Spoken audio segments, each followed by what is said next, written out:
अयोध्या में शंकर नाम के एक व्यक्ति रहते थे।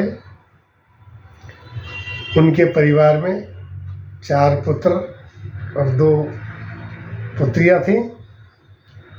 शंकर बहुत ही धार्मिक व्यक्ति थे और दिल से बहुत उदार थे। बड़ी मेहनत करके वो अपने परिवार का पालन पोषण करते थे। शंकर सुबह उठ करके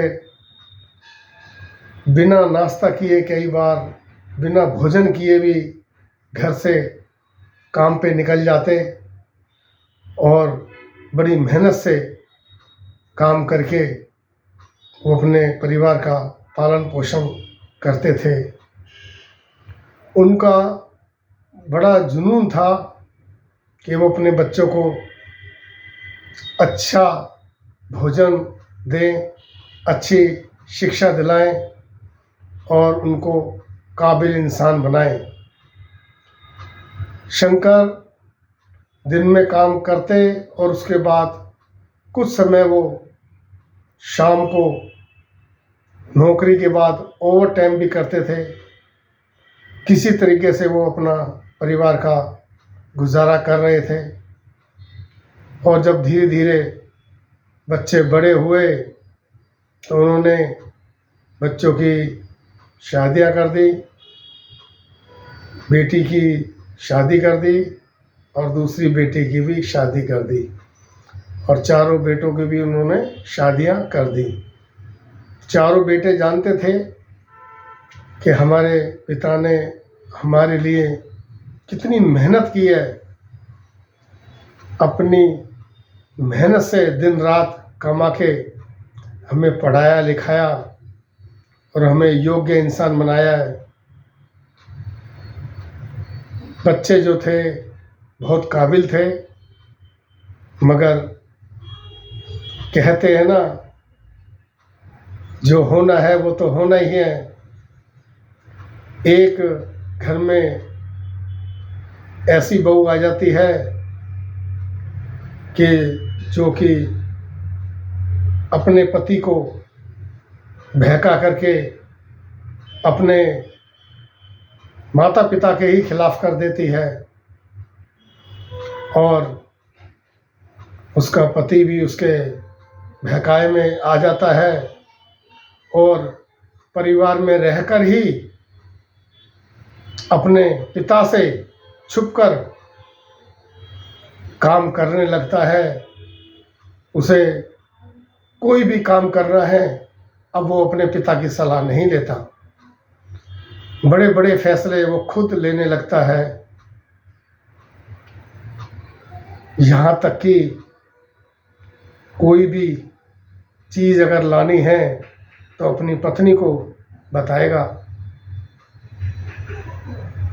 लेकिन अपने घर पे अपने माता पिता को नहीं बताएगा। गाड़ी लेकर आएगा, गहने लेकर आएगा, मगर पत्नी को साथ ले जाएगा। माता पिता को साथ ले जाना अब वो ज़रूरी नहीं समझता। भूल जाता है कि जब तू छोटा था तो तेरे को अस्पताल में तेरे पिता ने कितनी तेरी सेवा की। एक बार जब वो बेटा बीमार पड़ा तो उसकी पोटी तक हाथ में लेकर के पिता बाहर फेंक के आता है और उसकी पूरी सेवा करता है। बेटा तो बहुत समझदार था, बहुत आज्ञाकारी था, मगर सोबत का और संग का असर पड़ता है। मैं ये नहीं कहता कि सभी पर पड़ता है, मगर जिन पर भी पड़ता है वो मेरी बात को ध्यान से सुने। याद रखें कि ज़िंदगी में अगर तुम आज अपने माता पिता का ध्यान रखोगे, उनका आशीर्वाद लोगे, उनको प्रेम से रखोगे, तो तुम्हारी जो आने वाली संतान है वैसा ही व्यवहार करेंगी जैसा वो देखेंगी। तो आज मैं सबको एक बात कहना चाहता हूँ, जिस परिवार में छोटे बच्चे या बड़े बच्चे अपने माता पिता का कहना मानते हैं, उनको अपनी स्कीमें बताते हैं कि हम आगे क्या करने वाले हैं, तो ज़िंदगी में याद रखना, एक पिता ही होता है जो ये चाहता है कि मेरा बेटा मुझसे आगे निकले, मुझसे ज़्यादा तरक्की करे, मगर वो पिता का सीना बड़ा घायल हो जाता है जब उसके बच्चे उससे छुपकर काम करते हैं। तो याद रखना, ज़िंदगी में अगर एक बात मैं सबको कहना चाहता हूँ, आज पत्नी चाहती है कि मेरा बेटा मेरे कहने पे चले और स्वर्ण कुमार बने, तो याद रखना, अपने पति को भी स्वर्ण कुमार बनाइए ताकि वो अपनी माता पिता की सेवा कर सके और आगे तुम्हारा बेटा भी तुम्हारी सेवा कर सके, क्योंकि होता वही है जो राम रचि राखा, जो तुम समाज को दोगे, जो तुम परिवार को दोगे, वही तुम्हें वापस मिलेगा। तो इसीलिए बुजुर्गों का आशीर्वाद लो, क्योंकि आशीर्वाद और दुआएं ऐसी हैं कि तुम्हारे आने वाले संकट, तुम्हारे बच्चों के संकट, वो समाप्त हो जाते हैं।